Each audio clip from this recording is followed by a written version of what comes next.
Mchezo wenyewe mara mwisho Young Africans wanapoteza goli 2-0. Magoli ya Mahmoud Trezeguet ndio yanawaua Young Africans pale Alexandria. Sasa kesho pale Zanzibar. Anakosekana Imam Ashur, lakini tunatambua Ahali ni Ahali. Haiondoi ukubwa wa mechi kabisa. Ni nini ambacho unahisi kinaweza kutokea kwa kulinganisha na matokeo yaliyotokea katika mchezo wa kwanza uliopigwa Alexandria Misri? Jambo la kwanza naamini kwenye mchezo wa kesho wageni watabadilisha approach ya mchezo, wataushawishi mchezo kwa namna tofauti na ukifananisha na mchezo wa kwanza, kwa maana kwamba wanajua wanakuja kucheza na timu ambayo ipo nyumbani, lakini pia watakuwa na shauku sana kupata matokeo kwa maana Young Africans. So ni lazima uangalie mpango kazi ambao unaweza kukabiliana na wapinzani wako ili na upate faida ya kupata matokeo. Naamini watakubali kuwapa mpira Young Africans kwa muda mwingi sana, na huu ni kama utaratibu wao. Hawafanyi hivyo kwa sababu wao labda hawawezi kukaa na mpira, wana uwezo huo, lakini wao wanataka approach mchezo kwa namna ambayo wanaamini wao ni bora zaidi. Na mechi nyingi sana Ahali ugenini huwa wanazishinda sana kwenye transition, kwamba unapokuwa na mpira kwa muda mwingi sana wao wanakuwa na jukumu la kuzuia, na wanao wachezaji. Unajua moja kati ya vitu ambavyo wenzetu mkao wanafanikiwa wanapoenda sokoni kusajili wachezaji, kwa asilimia kubwa wanaleta wachezaji ambao watakuja kukidhi mahitaji ya timu katika mazingira tofauti. Kwenye timu lazima na wachezaji ambao ukienda Benjamin Mkapa wana uwezo kusurvive na kupata matokeo. Ukitoka hapo ukienda South Africa kucheza na Sundowns, wanao wachezaji ambao wanaweza kusurvive na kupata matokeo. So wanapokuja hapa inawezekana hata wachezaji kwenye kosi cha kwanza kama ni wale, lakini style ikawa ni tofauti. Kwanza kama defend kwenye low block kwa muda mwingi zaidi, lakini wakiwa na uwezo wa step up kwenye mid block kwa maana kuzuia kuanzia katikati ya kiwanja, and then wakawa nasubiri zaidi kushambulia kwenye counter attack kwa maana mashambulizi ya kushtukiza, mashambulizi ya kujibu. Kwa hiyo ukiangalia kwenye kosi chao, naamini kwenye hii mechi Zizo ataenda kucheza kwenye low ya Imam Ashur, and then namuona zaidi ya Shahat akitokea upande mmoja na Trezeguet akitokea upande mwingine, kwa sababu unapokuwa na Shahat pamoja na Trezeguet ni rahisi sana ama ni muhimu sana kumudu hizi mechi ambazo wanahitaji kuadhibu wapinzani wao kwenye transition kutoka kuzuia kwenda kushambulia, ni kitu ambacho kinawapa sana matokeo. Lakini pia Kiza Young Africans wanahitaji kubadilika sana. Inawezekana wapo kwenye mchakato wa mabadiliko na hawezi kukamilika kwa haraka, lakini wajaribu kufix baadhi ya vitu. Jambo la kwanza ambalo natamani kuona kiimarika ni kwenye GWS, kwa maana mpambano. Kwenye mechi iliyopita hakuwa bora sana kwenye ile eneo. Unajua kuna timu ambayo watu wanakubaliana tu wao wanaweza kabili na vitu vinne. Cha kwanza wakabili na mipambano, kwa maana kunufaika na mpira wa kwanza, then kushambulia, kuunda mashambulizi kwenye mpira wa pili, wakaja kuadhibu kwenye mpira wa kutengwa, au wenyewe wakatumia tu manufaa, wakanufaika zaidi kwenye transition, kwamba hawakai na mpira kwa muda mwingi, lakini wanakuadhibu baada ya kupora tu mpira kwenye maeneo hatarishi, and then wanakuja kwenye eneo lako. Na mpozungumzia Young Africans wafanya marekebisho, changamoto yao kubwa ni wao kipindi ambacho wanakuwa hawana mpira au wanakuwa na umiliki wa mpira, baada ya kupotea huwa anatumia sekunde nyingi sana kureact na kuanza kufanya counter press, kwa maana kurejesha umiliki wa mpira. Na hilo lipo wazi hata kwenye mechi iliyopita ya ligi, nimeliona dhidi ya Dodoma Jiji. Dodoma kuna wakati walikuwa wanafanya offensive transition zaidi ya mara 2. Kama mnakumbuka kuna nafasi ambayo William Edgar alikosa baada ya kufunga goli. Kuna chance nyingine alitengeneza Dodoma Jiji baada ya dakika 53. Ilipigwa cutback moja kwenye box hivi, alafu kulikuwa hakuna mshambuliaji wote kwenye ile nafasi. Kwa hiyo hivyo ni vitu ambavyo vinatakiwa imarike zaidi, kwa sababu ukikubali kuwa dhaifu kwenye baadhi ya maeneo kama haya ni rahisi sana kupoteza mchezo. Na mimi nataka verify hiki anachokisema Magunga. Ukiangalia kwenye timu nzima ya Yanga ni wachezaji wachache sana ambao waliweza kumudu kuwa na mechi nzuri kwenye eneo la duels, aerial na ground duels. Mmoja wapo wa wachezaji wachache alikuwa ni mtu kama Dio Kabua, ambaye kwenye hilo eneo la duels alishinda 5 kati ya 6 kwenye zile ground duels, lakini hewani ya kushinda hata moja. Ukija kuangalia wachezaji wa mbele, kwa mfano mtu kama Depu, ground duel aliwin 1 kati ya 6 kwa wastani wa 17%, which is very low. Kwenye aerial duels, na huyu naye ndio ni mchezaji ambaye ni mzuri hewani, aliwin duels 2 kati ya 25 kati ya 8 kwa wastani wa 25%.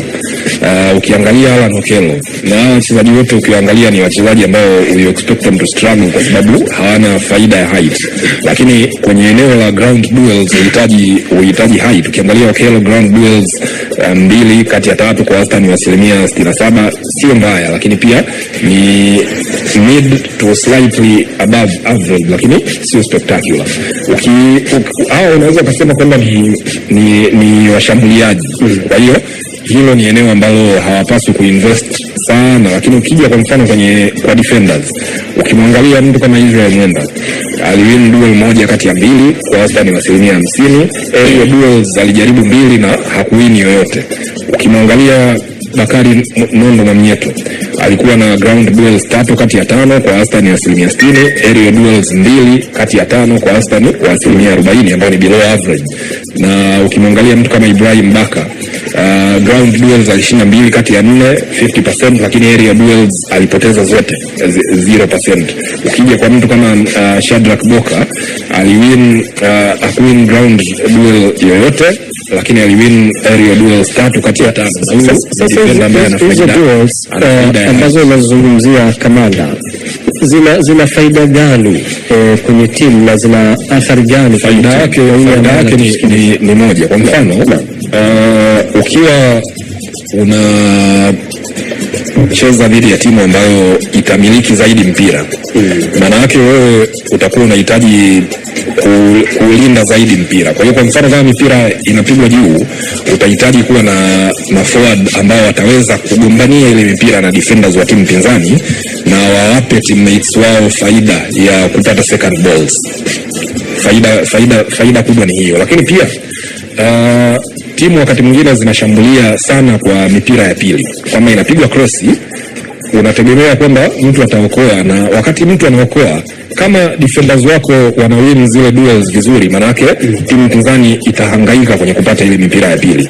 Lakini kama wana struggle kwenye hiyo mipira ya juu, manake zile loose balls zitakuwa nyingi sana ambazo mpinzani anaweza kuziexploit. Sasa kwa mfano Al Ahly, kwa tulichokiona kwenye mechi dhidi ya Yanga ugenini, sio timu ambayo inategemea sana upigaji crossi muda wote wa mchezo, lakini pale ambapo watapiga crossi wata exploit poor aerial defending kama ulivyoona kwenye ile goli la kwanza.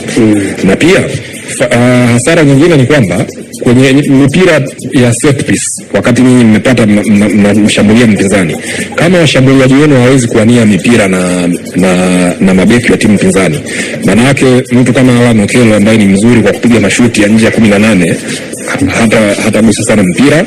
Lakini pia washambuliaji kama ulivyoona kwa Depo kwenye mechi iliyopita, watakuwa wana mipira michache sana ya kuania, kwa sababu wanacheza na timu ambayo inawanyima hiyo. Sadakta, hiyo imeeleweka kwa uzuri na ufafanuzi mzuri kwelikweli. Gemu ya kwanza iliyopigwa pale Misri, Pacome ametokea benchi. Sasa gemu ya kesho inamhitaji Pacome aanze dhidi ya Ahly, na kwa nini? Kwanza Pacome ni undroppable na ni fear factor kwenye kikosi cha Yanga. Timu yoyote ambayo inakabiliana na Yanga, mchezaji wa kwanza kumwekea plani ni Pacome Zouzoua, kwa sababu ni game changer na uwezo wa kuioutside na kuifungua defense yoyote barani Afrika akiwa ameamka vizuri. Kwa mwalimu aliteleza kwenye ile game ya kwanza. Plani ilikuwa ni yuko away, anahitaji kudefend zaidi first half, ambaye ni Pacome acheze kipindi cha pili akiwa na energy. Alishiriki mazoezi ya timu. Yani alikuwa anashiriki, lakini kwenye kikosi cha pili. Yani kikosi cha watu ambao walikuwa wanaanza alikuwa Okello na Max ambao walikuwa wanatumika kama namba 10 wawili nyuma ya Depo. So plani ilikuwa hivyo wiki nzima. So Pacome alikuwa ana train na wale reserve. Kwa plani ilikuwa hivyo wiki nzima, wala hayakuwa mabadiliko ya siku moja. Mechi ya kesho ni mechi ngumu sana. na nadhani hata benchi la ufundi linatakiwa kuamka vizuri kweli tactically, kwa sababu unaweza kusikia taarifa kwamba Emam Ashur hajasafiri, lakini kiuhalisia inawezekana National Al Ahly hawajawa affected na Emam Ashur kwa 100%, kwa sababu kuna namba 10 nyingine ambaye ni hatari, anaitwa Ashraf Ben Shauk. Ashraf Ben Shauk, I mean, tunazungumza huyu ni mchezaji kutoka Morocco ambaye amewahi kucheza Al Hilal ya pale Saudi Arabia, amewahi kucheza Lens ya pale Ufaransa, na sasa hivi anacheza National Al Ahly.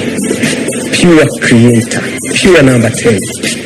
Anaweza kustep up na akakupa game tough na ngumu ambayo utegemei.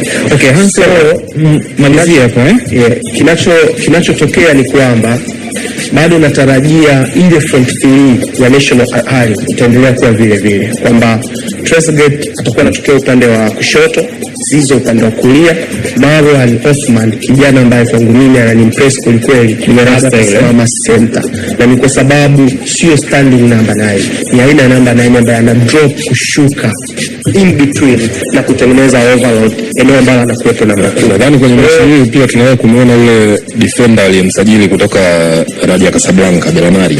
Belmari. So kwa Yanga ni nini ambacho kinahitajika kufanyika? Kwanza tactically inabidi waamke vizuri kweli. Binafsi mimi ningevaa viatu labda vya mwalimu wa Yanga. Kwanza kwenye midfield ningefanya mabadiliko. Kwangu mimi mechi ya kesho nilikuwa na drop Damaro na mazisha bench, kwa sababu mechi ya kwanza hakuni impress jinsi ambavyo alikuwa anacheza akiwa na mali. Damaro mtukasi. Yes, alikuwa anapoteza mipira mingi sana first half. Na kwa bahati mbaya zaidi ni kama Waarabu walimstadi kwamba huyu ni mchezaji ambaye tunaweza tukamsababisha anapata red card. Unaweza kuona baada ya kupata kadi ya njano mwalimu haraka sana alienda kumtoa uwanjani. Waarabu wanajua small details. Yaani inawezekana kesho wakajua Damaro anaanza wakamtarget kwamba huyu ndio tutampunguza, wabaki kwanza kwenye uwanjani, kwa sababu akiwa anafika kwenye maeneo ajali muda wowote anaweza katibua mipango. Tumi kesho midfield ambayo kwangu mimi inaweza ikaanza kwa upande wa Yanga, na mhitaji Duke Ogabuya arudi kucheza kama 6, then mbele yake na mhitaji Alan Okello na Maxi pia.